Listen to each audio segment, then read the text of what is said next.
This is the biggest religious gathering in all of Mexico. But more than 100,000 parishioners are 11 millones de peregrinos han visitado. Celebrate this more than Christmas. Familia y por el trabajo. Lo pedí de rodillas y irías en el suyo. The whole city is together in good faith.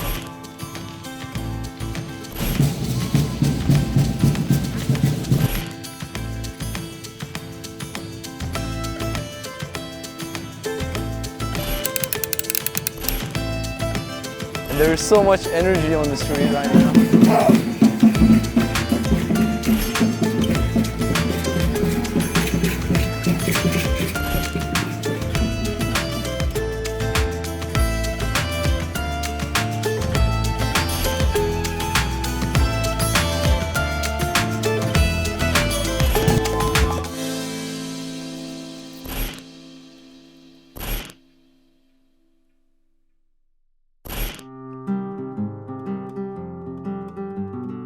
Roman Catholicism is the dominant religion in Mexico, with approximately 82% of the population identifying as Catholics. God's energy. Welcome back to Levels of Travel. For those who are new, my name is Tasib, just a traveler with curiosity and a camera, capturing and sharing whatever I can here on YouTube. So before we dive into what this religious event is all about, let me give you some context on how I discovered it. So last year around the month of November, I decided to move to Torreon, which is a city in northern Mexico. And I lived there for 6 months or so with my Mexican partner Cecilia. In fact, it was during one of my early days in Torreon where I saw a group of people wearing Aztec clothes performing a ritual or prayed by dancing and playing drums out in the public, showcasing their culture. Man, I absolutely loved it. There was so much energy. I thought their culture and religion was very unique and vibrant. Until someone revealed to me that this is a Christian parade. To be more specific, a Catholic ritual in Mexico. I was shocked, curious, excited, amazed, all at the same time. Most importantly, I realized that religion is an important part of Mexican culture and how Mexican people are actively involved in their religious communities. But biggest question was, what's the connection between the Aztecs and the Christians? I thought the Aztecs had a different religion.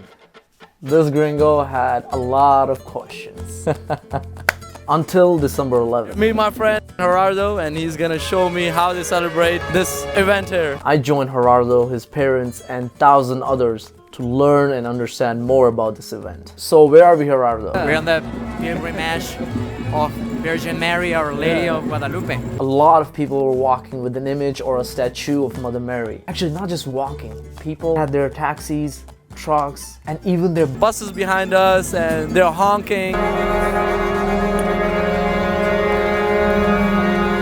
And they're making a lot of noise, and that is just adding up to the energy of this place. Next thing I asked Gerardo, where's everyone walking to? We're going to the Guadalupe Church. It is in the center of the downtown. Why do people go to church? Because here in Mexico it's a very widely spread celebration of Our Lady of Guadalupe. It's only to be thankful with Virgin Mary. I was amazed to see hundreds and thousands of people coming together to honor and show gratitude to Mother Mary. In fact, I started to see this event as a true symbol of faith and unity. But where did it all begin? Well, it all started on December 9th, 1531, when Juan Diego, an indigenous Mexican man who had converted to Christianity, was walking to a hill called Tepeyac. He had an encounter with the Virgin of Guadalupe herself, who appeared to him as a young woman with black hair and dark skin. That is why sometimes she is referred as La Virgen Morena, or the dark-skinned Virgin. She called Juan her son, and the Virgin told Juan Diego to go to the local bishop and ask him to build a church on the hill. When Juan Diego went to the bishop and told him the story, the bishop was not convinced and he dismissed Juan. However, the Virgin appeared to Juan Diego again on the hill and told him to collect flowers from top of the hill, even though it was December and the flowers were not expected to be blooming. When Juan Diego arrived at the top of the hill,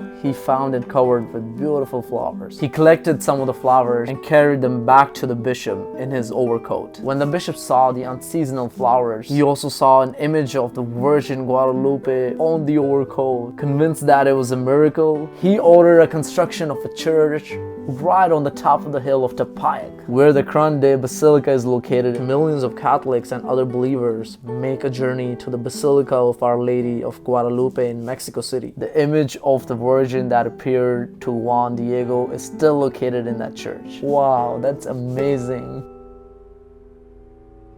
And if you know anything about Mexico's history, when the Spanish invaded Mexico, they forcefully converted a lot of natives into Christianity, leading to battles and conflicts between the Spanish and the indigenous people. The country was divided until this encounter with Virgin Mary. After that day, many indigenous people accepted Virgin Mary as their mother and protector of all mankind. And eventually the country united and the religion took root. And look, hundreds of years later, here we are celebrating the day that gave Mexican a new identity. 30 years. 30 years. Gerardo's parents have been coming to this event. Wow. I didn't even exist. It was time to see where this journey ends. So we are just entering the church right now.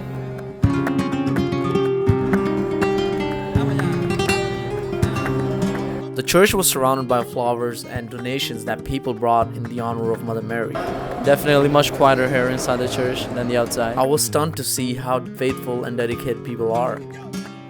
I asked Gerardo's dad how important is this festival for him. Pues no, es una tradición muy bonita para nosotros los católicos peregrinar cada día 11, cada año para su día.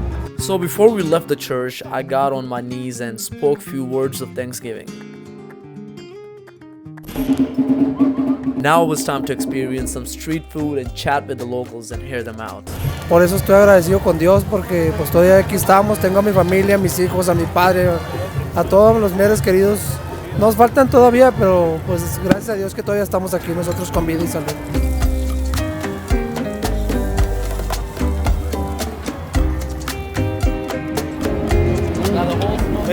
Pues por la salud, por el trabajo, más que nada.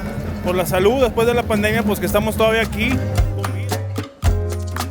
Por todas las bendiciones que fue este año en mi familia y por el trabajo que nos dio. This is the best part of the taco.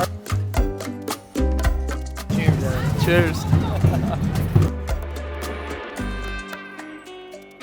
We tried food and drinks at different vendors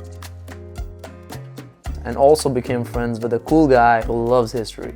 This event truly is a symbol of faith and unity, where people come together for a cause, to give thanks to Mother Mary, who also protects them and guides them to lead a life of prosperity and peace. This experience showed me how religion can have a positive impact on your life. It goes beyond just beliefs. It connects you with people and fosters a deeper sense of unity. Giving thanks to Mother Mary becomes more than just a tradition. It becomes a shared cause that brought us together. Through this, I realized the power of faith to create connections and promote a life of prosperity and peace. It's a shared journey that enriches our lives and bonds us to others.